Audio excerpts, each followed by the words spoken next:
Father Dan, tell me your vocation story. I was at a kind of a complicated time in my life. I was finishing up, going into my last year of university, but I was also in a relationship. And I just saw the priest preparing for Mass, but all of a sudden, I heard in my heart, the priesthood. And I was like, whoa, what is this? But she said, Danny, you should become a priest. And I said, but Auntie Mary, I have a girlfriend. And I did. And she replied, oh, we can get rid of her.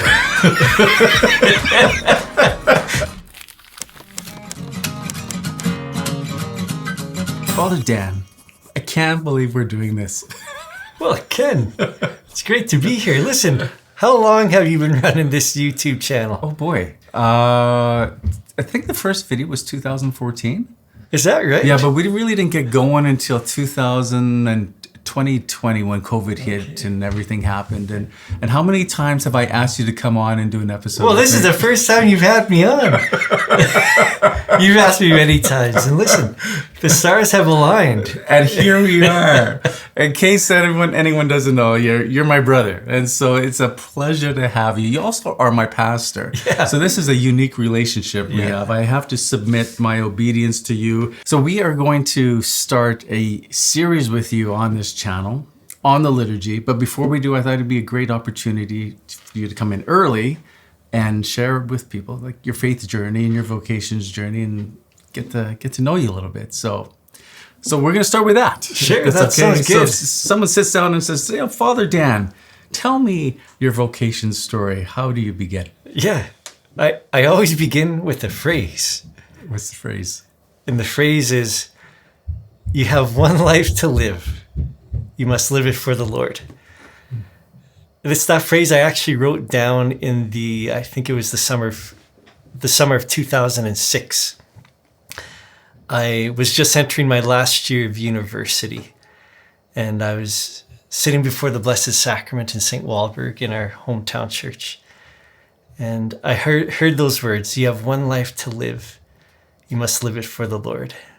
And so I jotted that down in my prayer journal. And those words were pivotal for me in giving me the courage to say yes to the priesthood. Because I was at a kind of a complicated time in my life. I was finishing up, going into my last year of university, but I was also in a relationship, dating a beautiful young Catholic woman for, I think, about 3 to 4 years at that time. And I was also, though, thinking about the priesthood. And I was at this point where, I had to kind of make a choice. You're coming to the end of university, and, that's what happens. You got to make a choice. Choosing between two goods, right? Mm-hmm. A field of diamonds and a field of gold, as some people say. But I had been thinking about the priesthood for about a year and a half before that moment. Because when John Paul II died back in April of 2005, again, I was in a church before the Blessed Sacrament, preparing for Mass. And I was really moved by John Paul II's life, so I felt moved to go to daily Mass. And as I was sitting in the pew for praying in Mass, I looked up and I saw the priest. I forget who the priest was. This is at St. Paul's Co-Cathedral in Saskatoon. Okay. And I just saw the priest preparing for Mass, moving some vessels at the credence table. But all of a sudden, I heard in my heart, it wasn't an audible voice, but I heard in my heart, the priesthood, the priesthood. And I described to people like it was a burning desire. Like a burning desire. I had never experienced anything like that in my life up until that point in time. Such clarity from the Lord. And I was like, whoa, what is this? And I said, well, let's not be hasty. And so, I kind of pushed it down a little bit. I said, this really can't be for me. And so I pushed it down and, continued the dating relationship. But it was always there. Sometimes it was an ember, but they just flare up sometimes, the priesthood. And for about a year and a half, I was struggling with that call to the priesthood, call to marriage, until that moment when I was sitting in our parish in the summer of 2006, when I heard that phrase again, you have one life to live. You must live it for the Lord. Because I didn't want to stand before our Savior, Jesus Christ, on Judgment Day. And he say to me, Dan, I called you to be a priest and you felt the call and you dismissed it. And I didn't want that to happen. And I wanted to live for the Lord too. I was taking my faith seriously at that point in life. So I said, you know what? I think I got to give this a shot, right? I got to give the priesthood a chance. So at this time, I think we were roommates, right? Yeah, we were living in the house. I don't know if you knew any of this. Or... No, I don't think so. I think probably right about now, then you had to make the choice. After you're done university here, you make a choice now to go to the seminary. What happened? Yeah, that's right. And so I come to that point, and so the relationship had to end, right? So that's the first thing that happened, and of course that was difficult, I think, for both of us. And then I was also kind of afraid. Mm-hmm. I never ran into a seminarian before. I didn't know one. I didn't know what the seminary was like.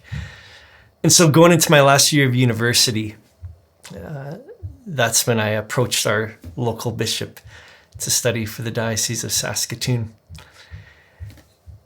And when I started making those choices, yes, there was still a pain of a lost relationship, right? And kind of lost dreams of marriage and family life. And yes, there is still a worry about the future, about, what does a seminary look like?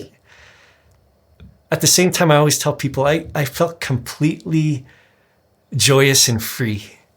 As if I knew 100% I was doing God's will in my life. And you know what? I still feel that way. That feeling has never left. And that's a real grace.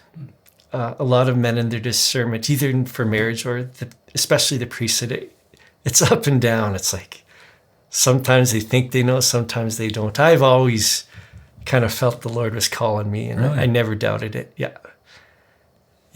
I've never doubted my call to the priesthood, and I still see it as a great gift after 12 years, and so it's a real blessing. Joyous and free. That's how I describe it. So that's kind of my story to the priesthood in a nutshell. Right.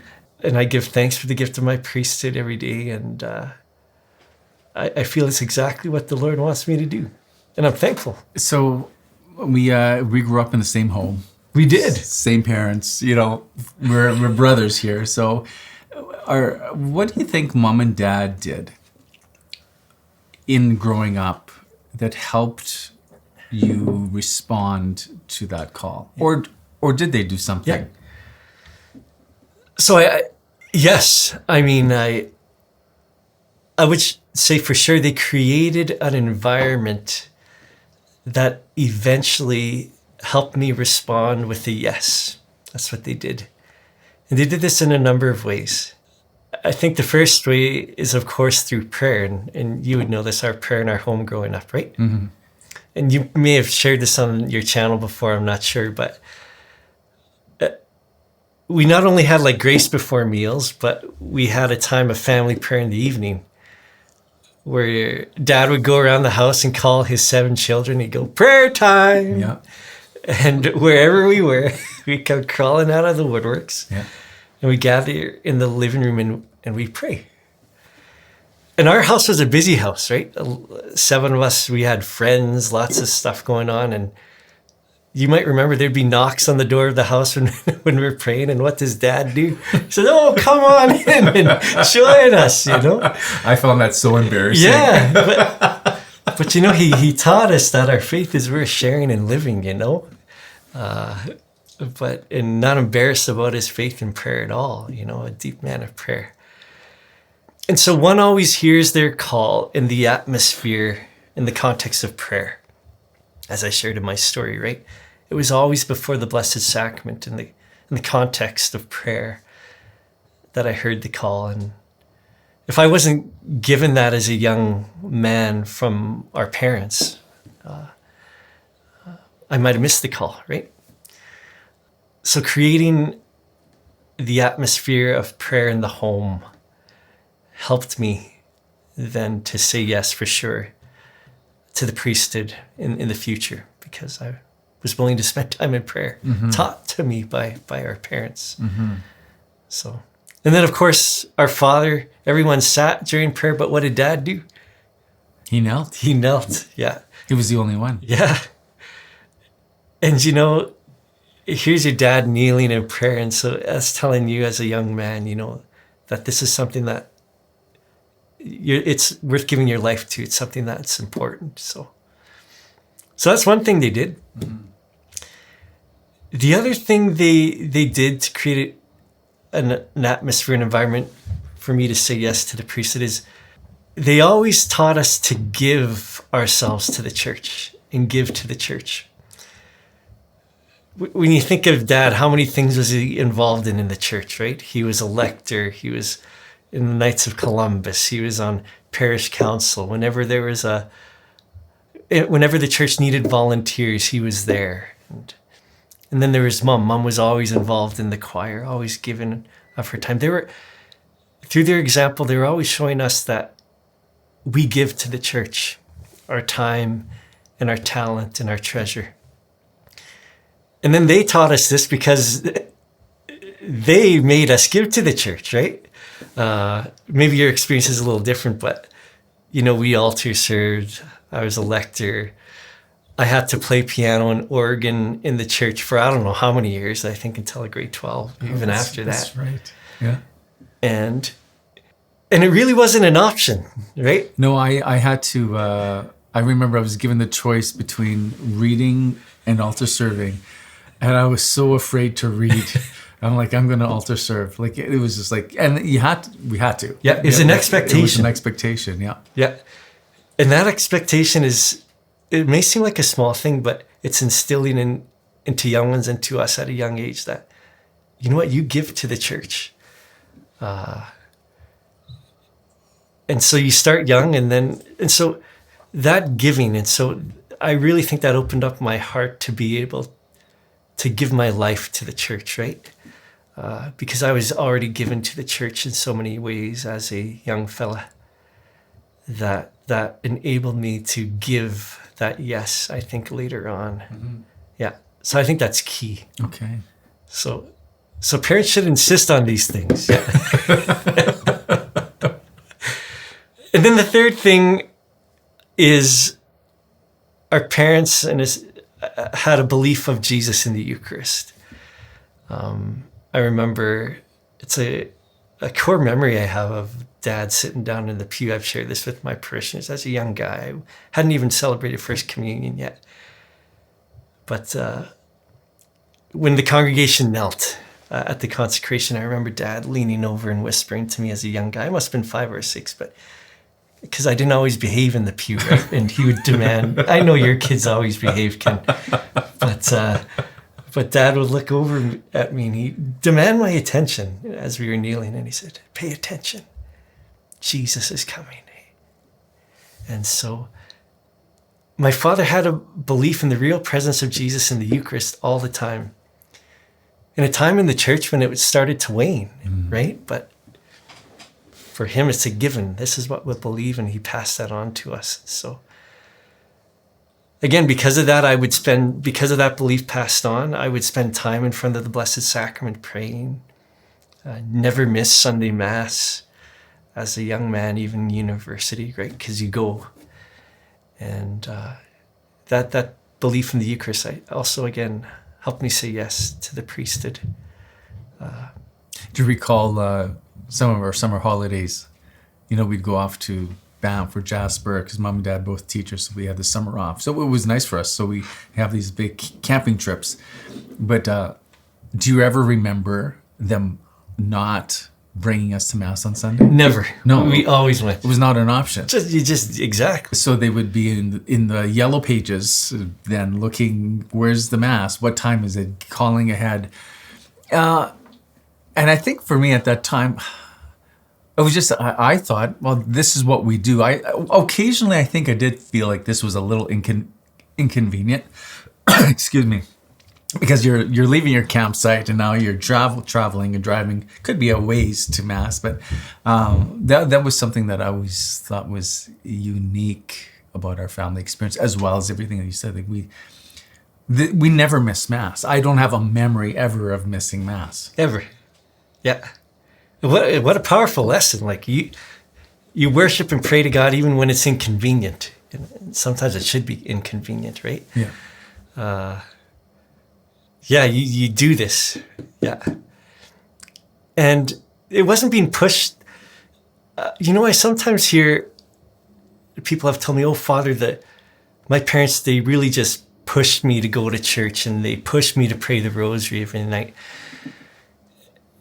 And they seem to use that as an excuse for how they feel towards their faith, that these are people who often no longer practice the faith, right? And they say, oh, it's because my parents forced it upon me when I was young and it just made me bitter, Father. But I don't believe that. I think there's other reasons why they left the faith, and they're just using that as an excuse to make themselves feel better, right? Ease their conscience a little bit. It is always praiseworthy to instill that upon our young ones and our children, and to make that obligation of them. Like, you should pray and you should go to Mass on Sundays, right? Yeah. Yeah. And it's a given. Yeah, we make our kids do this. Yeah, exactly. Just like we say you have to eat healthy. Yeah. You don't have an adult later on in life saying, oh, I don't like to eat healthy because it was forced upon me by my parents, so I give up broccoli because I'm so bitter. I hate broccoli because of my parents. I would agree that there's deeper issues going on there. Looking at the church, and of course we'll recognize the decrease of vocations. What can we as the church do to promote vocations now? Yeah. Because you're the vocations director of our diocese. I am. 12 years running. Oh, I didn't realize that. A long time. Concerning what the church can do, I always like to tell a story. It was my first year as a pastor in Carrabba, Saskatchewan. It's a small town, 800 people, 1,000 people.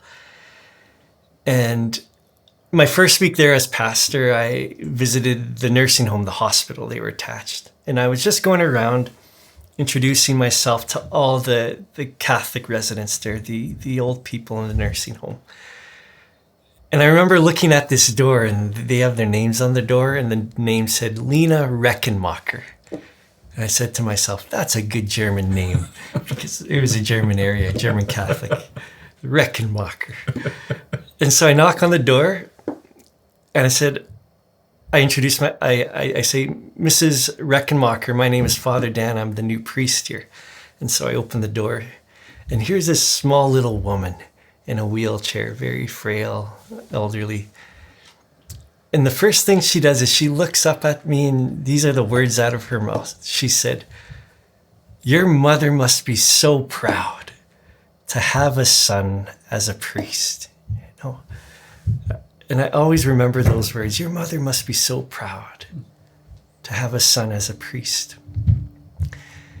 And she meant it. She meant it with her whole being. And we later had a conversation how one of her deepest longings was to have one of her sons become a priest. And I've often thought on these words, because is that still true today? In our Catholic Church, amongst our Catholic families, is it still true that we desire our sons to be priests? And I'm not just talking about an openness to the priesthood. Yeah, we're open to have my son be a priest. Yeah, we're open. But I'm just not talking about an openness. I'm talking about a desire. to that thought of desiring one of our sons to be a priest, and to long for that, and so to pray with it. Just another case in point. I'm not sure if this ever happened to you, Ken, but it always happened to me. But often when I would go home, when I was in university for the summer, a lot of my great aunts would always come up to me and say, "Oh, you should be a priest." You know, did that ever happen to you? A little bit. Okay. Yeah, it did a little bit. Yeah, with the great aunts. Yeah, with the great aunts. And part of that could be because we had a great uncle that's a priest, right? Yeah. And so Which would have been their brother. Exactly, but they took great pride in that, and that was passed on to them from their grandma, their mother. And they had such a deep desire that the next generation would have a priest, the one after that, but there was no one. Mm-hmm. And so they started the next generation, which was us. Mm-hmm. But they had that desire. But the desire for at the next generation level wasn't quite there. That next generation, I never received that same encouragement, right? Our great aunts they weren't ashamed at all to encourage us to be priests. They just went up there and would do that, right? Mm-hmm. Mm-hmm. My great aunt, Auntie Mary, is my favorite story. She said, "Danny," they called me Danny. "Danny, you should become a priest." And she held my hand, and squished it. And I said, "But Auntie Mary, I have a girlfriend." And I did. And she replied, "Oh, we can get rid of her." Just unashamed about it. Because that was her first desire. Yeah. So to get back to your question, Ken, sorry. So what can we do as a church? I think the first thing we have to do is recapture a true desire for our sons to be priests, and to long for it. And then when it happens, to celebrate it. Because I think we've lost that desire amongst our Catholic families. Mm-hmm. So that's the first thing we got to do. Okay. Yeah. And that means a whole host of things that follows from that. We have to see the priesthood as a great gift. And recapture a little bit this sense that the priesthood is a higher calling, the priesthood in the religious life. Not so long ago, there was a sense that the priesthood in the religious life was a higher calling than marriage, right? That it's almost more special. It's more special in this regard, right? That the priesthood and religious life, they're living their end on earth now. The end we will be living in heaven, right? They're foreshadowing that. And so that's why we can say it's a higher calling. We're living heaven on earth now. And our very lives point to that, right? Yes. Yeah. And I think we've just diminished that. Oh, the priesthood and marriage, they're just the same. And the priesthood, religious life, not that special, We're all in the same boat here. And I'm not saying this to toot my own horn or anything like this, but the sense that it's something that's very sacred, something a little more set apart. Yeah. Something perhaps a little bit higher. I'm not sure what you think about that, but I think we need to recapture that. Well, I agree. To have a desire. If the priesthood is presented to young people as just another call amongst many, well, what's going to draw them there? There's something about seeing the ideal of something and striving for it and longing for it. When it's set apart, it's like special.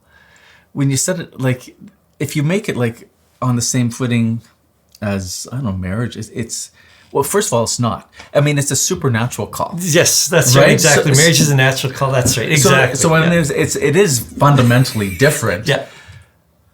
I guess what it is, you have to say the truth about that.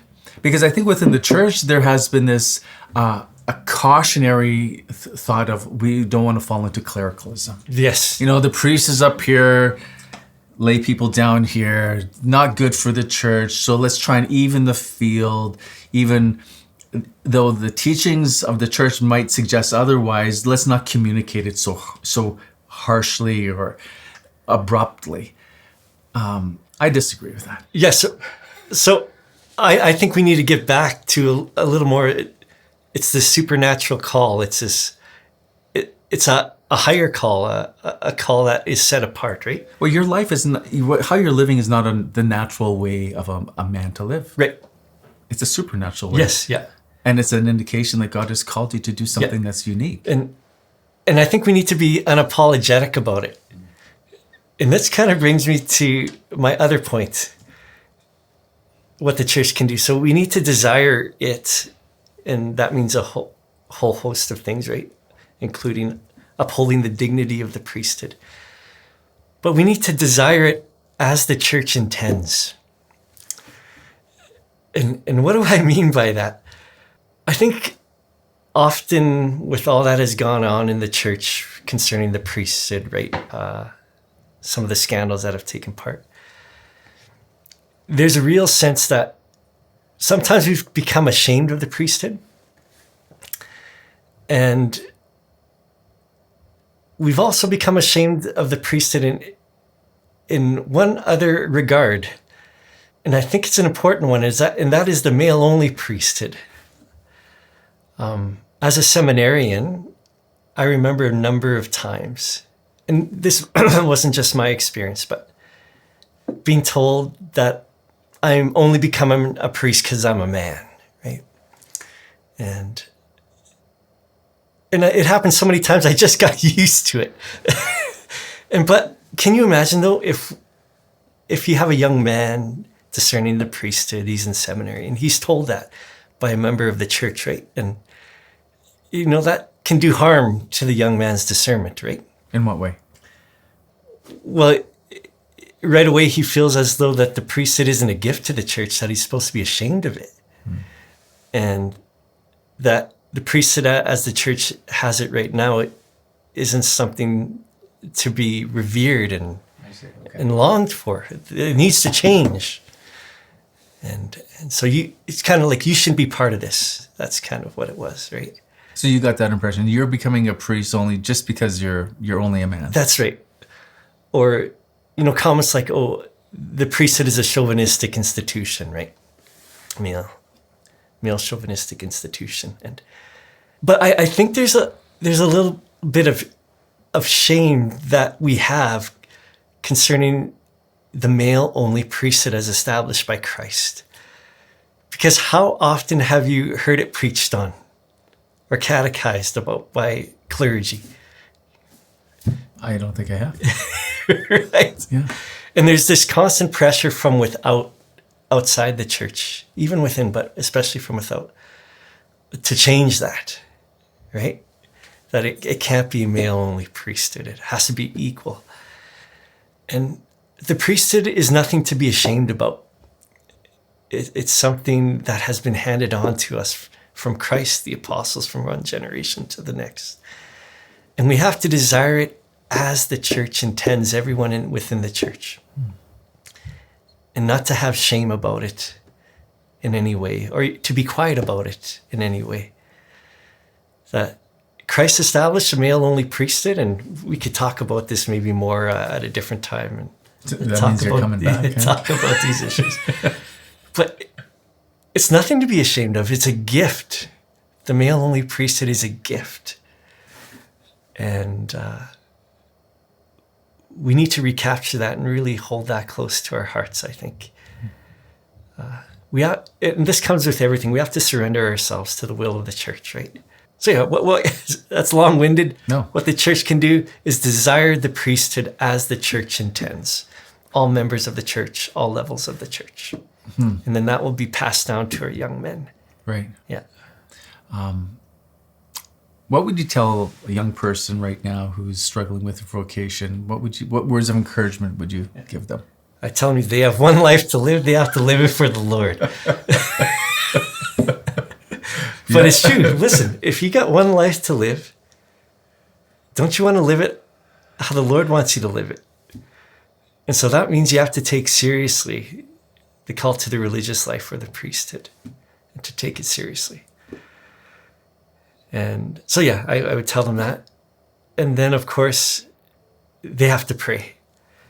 So to place our vocations before the Lord every day and ask him to form our desires for our vocation.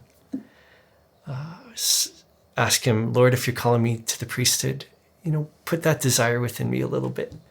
If I'm called to marriage, continue to inflame that desire, because men always feel like called to marriage, right? That's an important point, because it's a natural, something natural God gave us. Can you just stay with that point 1 second? Because I think sometimes I've come across this with young men. They think, well, I must be called to marriage because I like women so much, like I feel called to marriage, right? I really like this girl. What is that? That's normal, right? Normal for every man. And it would almost say, if you're not attracted to women, you probably don't have a call to the priesthood. Right. Yes. Yeah. And that's another topic. Yes. Yeah. But that's natural, right? Yeah, that's right.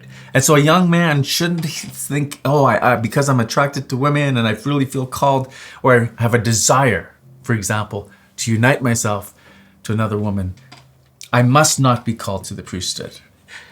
Yeah, that's not true, right? Yeah, exactly. And so every man has a desire for marriage and for the beauty of femininity, right? Of woman, the beauty of woman. Every man has a desire for that. It's built into us, right? And to cherish the feminine, right? And to protect it. And so that's natural.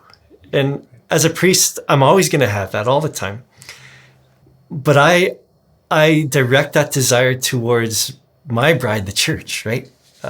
And so to protect her, to cherish her, to love her. And so I live that desire out in a different way, because the Lord has also given me another desire. But exactly, just because you feel called to marriage does not mean at all I can't be called to the priesthood. Yeah, you got it. Yeah, okay. Yeah. But yeah, so what I would tell young people is, one life to live, live it for the Lord. Spend time in prayer and ask God to form your desires, right? To grant him, Lord, if you're calling me to the religious life, the priesthood, grant me that desire. Because God will, I believe, will form that desire if that's a genuine ask. I think he'll do that. Yeah. And then third, not to be afraid. Not to be afraid. Just to take that step and to go forward. It's just my experience that when you take a step into the unknown concerning your vocation to the priesthood or religious life, God will only do good things with that. And there's nothing to be afraid of. Absolutely nothing. We got one life to live. We have to live it for the Lord. So to take seriously the call. That would be my advice. Beautiful. Yeah. Thank you. You'll come back? Do this again? Yeah, I'll come back, Ken. I think it's worth sharing that you will be doing a series on the liturgy, perhaps 10 episodes long. So that's coming up. So I'm really pleased that we were able to have this conversation first before we start that series. So thank you so much. Thanks for having me, Ken, and I look forward to doing this again. Wonderful.